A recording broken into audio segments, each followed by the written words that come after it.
Hey y'all, I'm Tara Shaver with AARP's Office of Volunteer Engagement, and today we're keeping it rural on the roost. I'm here with Jackie Boland from our Hawaii State Office. Jackie, welcome to the roost. Thank you. So Jackie, you and I were just chatting a bit before about why we're together today and what we're talking about, and you were just recognized as one of our gold winners, or the gold winner for our Q3 Promising Practices Recognition Program. And before we get into the why about that winning, I'd love to know just a little bit more about you. Tell our friends across the association a little bit about yourself, how long you've been with AARP, and all that good stuff. Sure. I'm the Community Outreach Director for AARP Hawaii, and I've been in Hawaii since we opened the state office back in 2000. Previous to that, I actually did work for the West Region office in Seattle, so I've been with AARP for quite a long time.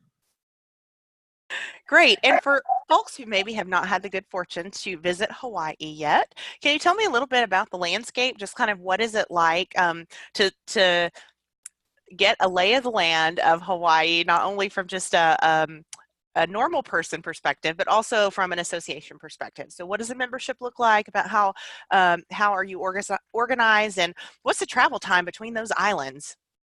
Sure. So we have a pretty small state. We have 148,000-ish AARP members at any given time, and we have 4 main Hawaiian islands, which are each their own county. The bulk of our population is on the island of Oahu, which is where the state office is, and then we have the islands of Maui, Hawaii, and Kauai, which have a much more of a rural disposition and also fewer members.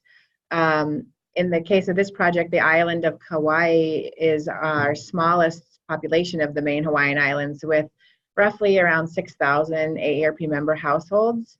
We have had a presence there for many years. In fact, we had a volunteer information center there back in the early 90s, and AARP started on Kauai because before the internet, the only way that people could get information in Hawaii about aging was through AARP chapters and AARP activity. So we do have a long history there, but because it's a small island and because it was dominated by a chapter structure for many years, we were kind of prevented from growing, and I can talk a little bit more about that. But it's also a very politically interesting place for us because the president of the state Senate lives there. So we couldn't just say, oh, we're not going to do anything on Kauai. We have to do something there. But we were limited because the chapter that had sort of dominated everything for so many years was basically aged out to the point where they became a little bit in need of services themselves. And then the ones that were still moving around well, they maybe weren't personality-wise attractive to the general public. And then we had one key leader who was sort of tying everything together, and he passed away. So that gave us an opportunity to shift what we were doing on Kauai. Gosh, we know that story well, and even sometimes when the chapters have already folded and some of the members and the more active folks stick around, we hear those kinds of things where, part of it is the ability to continue some of our more intensive events and activities. And a lot of times we hear people saying, oh, people are really cliquish, or they really make people feel separate because they don't have the history with us. And I know that was one of the issues we had. We had some strong personalities who had been working with us for 10 years on a long-term care campaign. And when that campaign came to a close and we started to work on something else, folks just couldn't get out of that mode of what they'd been working on for so long and deferring to those leaders who they had just been following, for all that time. So tell me, what gave you this idea? I know Beau Ballinger was your partner in crime for this from OCE, but Beau says you had the brilliant idea to try this out. So tell us kind of what you did. The title of your application was using one activity to recruit a new team. And so let's just break that down a little bit. Like, how did this idea come to mind? And then how did it start to shape up as you started to approach that event? Sure. Well, so I think most of us in the States are pretty familiar with using targeted member data to save money and have more impact. And so years ago, when AARP used to do the member events in states, they would actually do recruitment around the member event. And I just recall when they did the first one in Las Vegas, they recruited over 700 volunteers to help with the member event. And that was kind of a one-off for those volunteers. I'm sorry, wait, how many? 700. Holy Now, cow. I don't know if they used all of those volunteers, but that was the response they got to the member event that year. And so I remember thinking, well, it would be interesting to use that same model to recruit around something with substance that's easy to do for people and see if we can spin it off into a team. And so every year, the chapter that was on Kauai would do the farm fair, which is a 4-day event in the summer. And the state office would pay for their table and we would try to give them a hook, but they pretty much ran it. And then the last few years, because they had all become more frail, they had a hard time setting up the farm fair. And when the chapter closed at the end of last year, I actually did a listening session in the community to find out what members thought the most impactful event that we could be at would be. And actually, they all said the farm fair. So I thought, well, why don't we see if we can recruit around the farm fair, whereby we use this. I have this model that I use for recruitment called AARP in Action, but we use the AARP in Action model, but we only use it to recruit people to work the farm fair. And because sometimes that first date, as you know, can be really important. So my idea was this. We'll use targeted member data to recruit people to come and find out about AARP and our issues and volunteer for the farm fair. We'll commit to having a staff presence at the farm fair so that we can observe how these new volunteers do and also be able to know what needs to happen to spin them into the next activity. And if it doesn't work, we have a staff commitment to be there. So one person will man that booth for 4 days and then it'll work. So that's what we did. Basically, I reached out to Beau Ballinger because I had heard that he did work in every state in the West, and we hadn't used him as much. And so I just asked him if he would be willing to commit to the farm fair because I was looking for ways to not have it be on my plate. But actually, and he said yes. And then we did a targeted member mailing. We got, I think about 18 to 20 people that signed up for the fair and came to the training. And we decided that the issue that we would have at the farm fair would be the prescription drug issue because it has wide appeal. It's both breadth and depth kind of an issue and pretty easy to explain. So we brought them in, we gave them a basic AARP orientation, familiarized themselves with everything that was on the table, gave them a basic orientation to the prescription drug campaign. And our key activity at the booth was just to get people to sign petitions.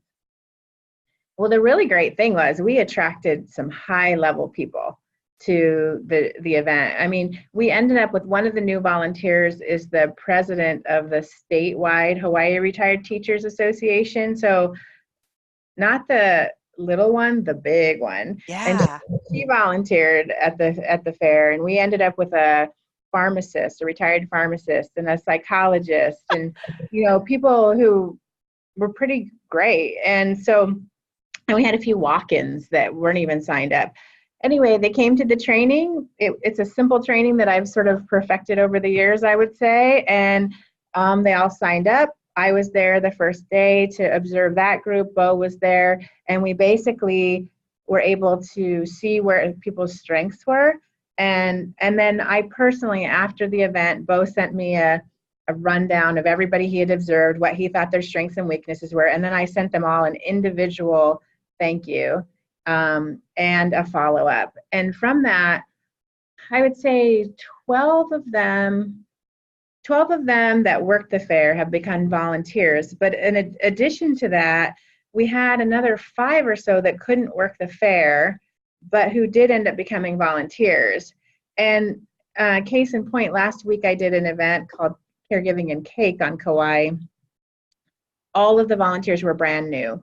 2 of them had worked one event with us. The others came in through that mailer, and they were a dream team. I mean, they were a dream team. And the funny part was one of the older volunteers had not volunteered for that event, but she came as a participant, and I think she was shocked by the caliber. I mean, those ladies just put it together. And we did get a couple men, but they weren't at the caregiving event. So yeah, it was a great, it worked exactly how I hoped it would work, and we'll do it again.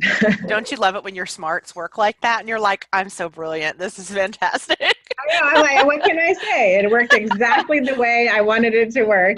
The only thing we would change is we would air condition that farm fair, because it was pretty darn hot.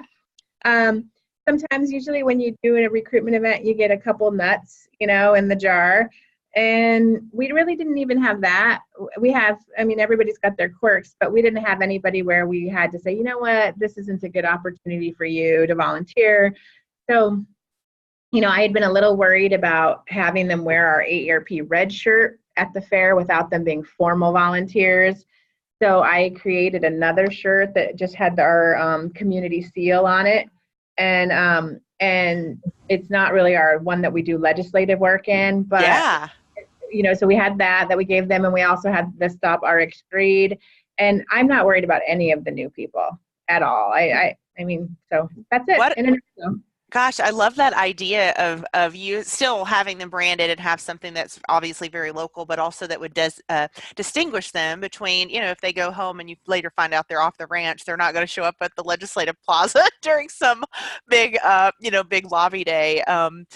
We do that with park cleanups and stuff when we recruit from the membership. We don't give them the official shirt. That's so smart. I love that idea. And I also just have to applaud your use of your regional support team. So way to go to help get Beau out there to help man the load for you, because that is one of the many things that we do. Not only our friends from OVE, we're always happy to help out, but I've heard various members of the support team stepping in just like that to help out where there's a need. So don't ever hesitate to ask when you have something like that you want to try out for folks to come and help. I was just doing some quick math on my handy dandy device, and I was noticing that you guys had about 800, you found about 800 people that you were going to reach out to. You got like 18 to 20 who responded, maybe a few more after the fact, but that's like a 2.5% response rate, which is pretty on par and actually pretty good for like any of the stuff we've done over the years. That's kind of like right in there with what we have. But your retention rate and your success rate was 66%. That's crazy. And I do have to say, just to be a nerd about the whole thing, 2.5% is really high for us for recruitment. We would be lucky on a given day to get a 0.5% response rate, even if we were serving a fancy meal, if it's about recruitment. Yep. But what we did is we requested the data be sent to our office, and we did a mail merge so that every letter was customized to the person's name. So, Dear Tara. And we co-opted a letter that Will Stoner wrote many years ago, and we customized it to Hawaii. And then basically, we stuffed it in an envelope. We used our local volunteers to stuff it into an envelope, and we put a tag on it on the outside that said, "Help AARP staff the Hawaii Farm Fair," so they knew it wasn't a piece of national mail. And in that way, I think we were able to get people to open that mail and look at it, because they're like, oh, AARP needs help at the farm fair. It's our most popular event on the island, that kind of.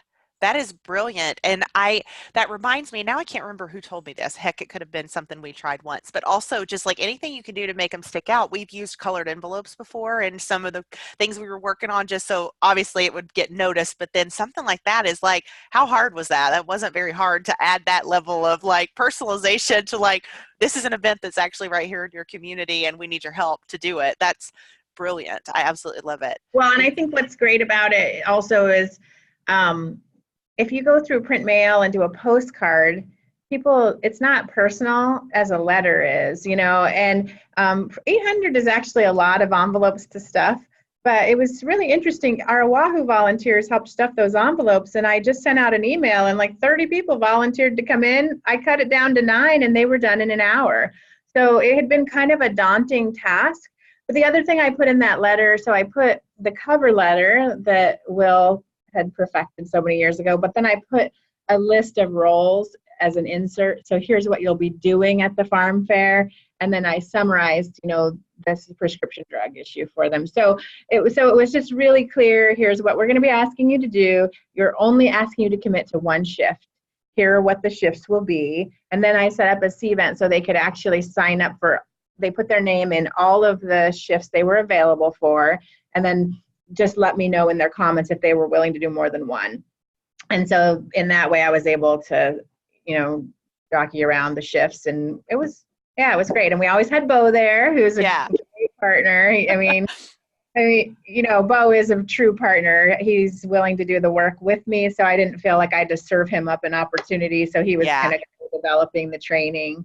And then one thing that I do at my orientations that I highly recommend is I always have a section called Meet the Publication. And all the core publications that are on the table at any tabling event, I have them there. I ask the participants to take a minute to scan it and then take 30 seconds to hold it up and tell people what it's about. And I tell them the reason I'm having you do this is because after this event, you're going to be qualified to staff a table. And I want you, when somebody says, do you have anything about modifying your home? I want you to be able to say, yeah, we do. It's on the table. And so that, I think people feel much more comfortable when they see the thing, because a lot of volunteers, when they go to work a tabling event, they won't take the time to look at it when they get there. So they're ahead of time. They know the mission and they know what's going to be on the table. So they felt really comfortable. Yeah, that's such a great idea. And I just want to go back to what you were describing earlier and make sure I caught something. I don't know that we got there. I might have just been smiling and nodding along. So you guys had a training right before the farm fair, and then you staffed the farm fair for 4 days. Is that right? So Tell me, when was that training exactly? Like, was it the day before the farm fair? Was it the week before? What did that look like? And then I think you followed up within a week or two and asked people to come back and do something else. Is that right? I did a little differently than that. So I set this, I'm a planner. This is what is in my head all the time is what's the next step? What's the next step? So I set it up so that within 3 weeks of the farm fair, we were doing a fraud event. And the volunteers, when they came in and did the training, I told them they didn't have to commit to the fraud event right then, but that if they liked the farm fair, that we could use their help at the fraud event. So then when I did the follow-up, I said, thank you so much. Please let me know if you'd be willing to help with the fraud event. Here are the volunteer roles for the fraud event. And then between those two, I was able to get all the applications in from those folks. Awesome. And they are, I'm not kidding you. They are great help. I would take them on any island. We have a very sophisticated Oahu volunteer team, but the new Kauai volunteers can match them easy. What else? I can't remember the first part of that question was. No, just when did you have the training? Like how close was it to the actual event? It was closer than we wanted it to be, I'll be honest. We just ran out of time. So we had the training That never happens at AARP. We always have things done way in advance, right? In my mind, we were going to be doing it the week before. But what happened was we did it the day of. So we had no intention of having the new volunteers staff it Thursday night. So because we knew it was too soon. So Beau and I planned to staff it by ourselves Thursday night, and then we would have volunteers Friday, Saturday, and Sunday. But interestingly enough, at the training, we went over the schedule and people said, oh, well, I'll take it. I'll work tonight. So we had 3 of the best volunteers ended up working opening night, and that's where we got most of the petitions was on the opening night. But we didn't feel we could expect that of them. So we thought, well, we're 2 staff people, we can handle it. But what was really cool is the data sort that we used for the invitations was, please select people likely to be active in their community or to advocate. That was the data sort. So we ended up with these people who all had different connections in the community, and the whole community is passing in front of the table and they're commanding attention. People are coming over to talk to them because they know them all. Oh right? My gosh. So these were like the movers and shakers, and like people would sign the petition. Even if they didn't care, they would have signed it because they were being told to sign it by Auntie, and so it was just really fun to see the reach that these new volunteers had. Very connected. That is so cool, and it's one of those things, like you said, it went exactly as you hoped it would, and how it went in your mind when you planned it. But isn't it just amazing? I mean, for those who are just listening and not watching, Jackie's grin is so big as she's talking about this because of just how it came together and what a fun, I always say that these events, when we do stuff like that, it is always fast and furious, right? Like it's a zoo, it's a like it's chaos, and so sometimes it's also like, what's one more thing like that? And if you get the people who say, we're already here, we'll just stick around, you're like, great, awesome. You also get to see, are they going to step in? Are they going to step up to help when they even, are they even going to notice that there's a need, or do they have to wait to be asked? And it sounds like you had those folks who are just like raring to go. So that is so, so cool. Yeah, I think the follow up, if I was going to recommend anything, so obviously it worked, but I think the follow up is critical because most of the people who volunteered were completely prepared to have it be a one off for them. And so then to do the customized follow up, I didn't do a group email. I did dear so and so, thank you so much for blah blah blah, and then I personally asked them if they wanted to do the next event. And I also said, if you can't do the next event, but you think you'd like to be on our volunteer list, here's a link to my application. And so that way, even if they couldn't do the fraud event, they could send me their application. And then once they did the fraud event, that was really the sealer because then they see themselves as AARP volunteers. And what was interesting about that was we used a community hall and it was a bit of a pain in the rear end to use it. And so some of the volunteers are like, oh, I know the mayor, Nick, you shouldn't have had to pay for this. We'll go down and next time go through me. I can get it for you for free. And they're all kind of connecting around what they have to offer. Yeah. So we have a good team now on Kauai. The challenge is still that we don't have any more staff capacity and it's still our smallest population. So now we're at the point where we know that team will support at least the 6 core events we're planning for Kauai. And then the question is, how much staff time do we have to bring them up to speed on doing things like local tours and things that we know they could do without staff guidance? And we're not sure yet. But at least we know, based on this last weekend's caregiving event, that they will show up and they will do a great job for us. Yeah. So I didn't put the two together when I saw your post on Facebook about your fabulous caregiving event. Share with the world the great feedback you got from one of the participants.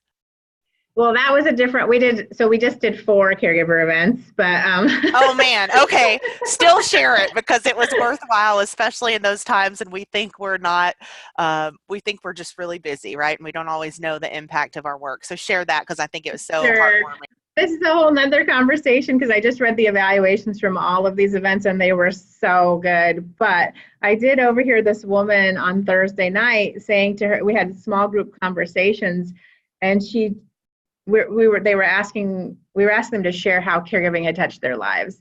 And she said to her group, AARP saved my life. And I was like, and she said, about 5 years ago, I went to this caregiving event that AARP had at the Pacific Beach Hotel.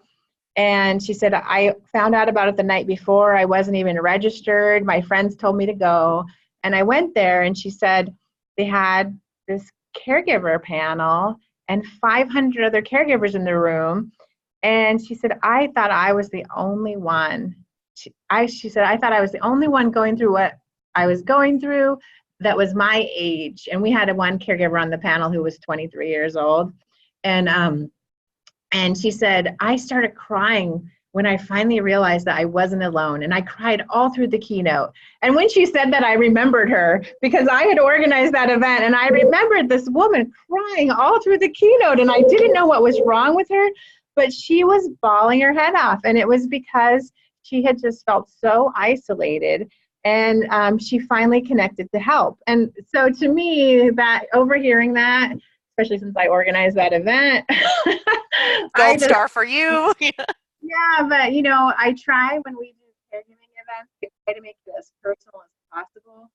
I love to feature caregiver stories and panels because caregiving is so personal, and people really need the comfort of knowing that they're not the only one going through what they're going through. So sometimes it feels like an added step to put that panel together or to have that small group conversation. And then every time I read the evaluations, that is the part that people really resonate with. So that was lovely. But we did another event on Saturday, and I just was reading the evaluations, and people were saying, "Thank you, AARP. You always anticipate what I need before I need it. I'm so glad I came." So, it was a good week for the AARP/Jackie ego this week. Yeah, that's People really awesome. loved what we did. And so much of this, I mean, we are getting a little off subject, but not really, because this is the work that we do all the time. And again, sometimes it takes a while for it to catch up with us and for us to realize the impact. And I shared with you, I think, on Facebook the other day that I had a volunteer tell me AARP saved their life. And it was someone who'd come off of some caregiving, and then something else happened, and then her house burned down, and then and she's still a volunteer, and she's an active person who just pulled me aside and said, "I have to tell you my story because someone invited me." And you just said that, someone told her to go, and she did. And she said, "You snapped me out of this really dark place that I was in by inviting me to come out and giving me opportunities and showing me that I could help out, even in small ways." And we don't always slow down long enough to really kind of savor that. And it is just as much a part of what we do as just pushing things out to the masses and getting those metrics and, everything else that we do. It just is really, really nice to hear that and to know that over time, you start to hear more of it. And that's something that I've noticed. I work with the AARP live show, as you know, and I'm often the girl who's seeing all the comments come in from the phone calls. And we're starting to see that. And this show's been on the air now for years. And before, it was people telling us they loved RFD TV. And now they're telling us, AARP, you guys are giving us the best resources every time you come on, and you're bringing us real content, and you're taking our questions, and you're helping us navigate stuff that is constantly changing, especially in the world of fraud. But it's just really cool to kind of get that feedback. As you said, you've been around a long time. I've been around a long time. The times were not always such a love fest and I over know. the Well, years. I'd say the beauty now. So there have been some great times. There's been some little leaner times, I would say. But two things. One, when you're doing these huge events, which AARP Hawaii has a habit of trying to do really big events, 600 people, 800 people, 400 people. And it's hard not to we try to standardize them so that we can save ourselves work. But it's always worth it, I think, to put a little bit of icing on that cake, whatever the bells and whistles, it's worth it, because even in a 500-person event, that woman's life was changed, right? And I forget it sometimes. I love to look at comments, but I just forget that even though we've done it before, it worked. And that's why we're doing it again. Just because we're doing it again doesn't mean it's not valuable to the people attending, because it's a new set of people attending. So Right. for me, I have to just remember cookie cutter is not bad unless the same people are eating the cookies all the time. Exactly. That's just really important, because that's how we go to scale. And then the second thing is with the community work, I honestly don't know how the people in the mega states do it. But for the small states, the beauty of creating surround sound in the community is that AARP is touching our members multiple times, and they know it. And so lately, I'd say the last 2 years, not on Kauai, because that's but on Oahu in particular, and Maui and the Big Island, I run into people at every event who went to at least one thing before, and they'll say, "We love what you're doing. We love," even our new CP, which is East Hawaii. We did a talk story at the end of the year or last month, and people were like, "Oh, you guys, we never heard from you before, and now you're doing so much, and we just love what you're doing." And just to get that, from random strangers is really cool. So I don't know what feeds the souls of the big states, but the little states, we have the sweet spot, because we will run into those people over and over again in the community. Yeah. Yeah, that is such a nice observation, and I think it'll be interesting to talk to some of our mega states who also have these more rural communities to see if they notice anything different. Because I know some of the states that I work with that have these really larger areas, they're super segmenting a city, for example, and it's still, I think you get some of the same response, but you're talking about splashing a for real whole community or town, or in your case maybe even an island, who is like, oh hey, AARP's everywhere, you feel so popular. Like, Well, for us, the rural communities, what we have realized is radio is everything. That's how people are getting their news. So Oahu, we're one of the biggest cities in America, but I'd say we have thousands of people who come to at least more than one thing every year. But the rural communities where we can have an on-air radio game, I think in Hilo, which was our new CP this year, we did at least 3 radio blitzes where we had 2 weeks of radio tips on fraud or tips on caregiving or whatever. And I think that really, really made a difference for us in terms of just maybe people didn't come to everything, but they knew we were doing it. Well, Jackie, thank you so much for everything. I just wanted to let folks know that all of your attachments and resources and the how-to is on the CSN portal, but you're happy. I will be happy to help get you that information if you want to email me direct, tshaver@aarp.org, or you can hit me up on Twitter @TaraShaver. And Jackie, it is it's always nice to get to chat with you about the great work you're doing and see it come to life. You see my pup here, Willie Nelson, who likes to join when I talk to you for some reason. So Willie, Willie, he got his feelings under control, and now he's just sitting in my lap. He's decided his guard duties are done for the evening, so he's just coming for some loving. But it was so great to talk to you. Tell me, is there anything else that you'd like to share with your colleagues that maybe we didn't talk about? I don't think so. I mean, I guess I would just say, if you're not using any of the many checklists that we've been sharing all year around how to put together, turnkey type things in your own state or volunteer-led activities, it is worth it to do it, because you can create some surround sound with even just simple events that can only fit 30 people. If you have an email going out every month in a community and you're doing a tour for 20 people here and a seminar here and a driver safety there, it all kind of adds up. And my new director, she always says, it's not actually how many people come to the event that's that important. It's how many people knew we were having that event that's important to her. And I think there's something to it, because you're creating an identity for AARP in the community with that mix. And so anyway, I would just say, if you're not taking advantage, if you need some checklists or some easy type of activities, I'd be happy to send one of my many checklists. Yeah, that is such a great thing to remember, because we never know how long it takes someone to see what we're doing before they decide to come and check it out. And that is event-wise in general, but also our volunteer opportunities. And so it's I think you're absolutely right. When folks are seeing that regular drumbeat and they're seeing the surround sound, and they choose to come to even one thing one time and have a great experience, that you can better believe they're telling other people about it as well. And so we never know just how far that ripple might go.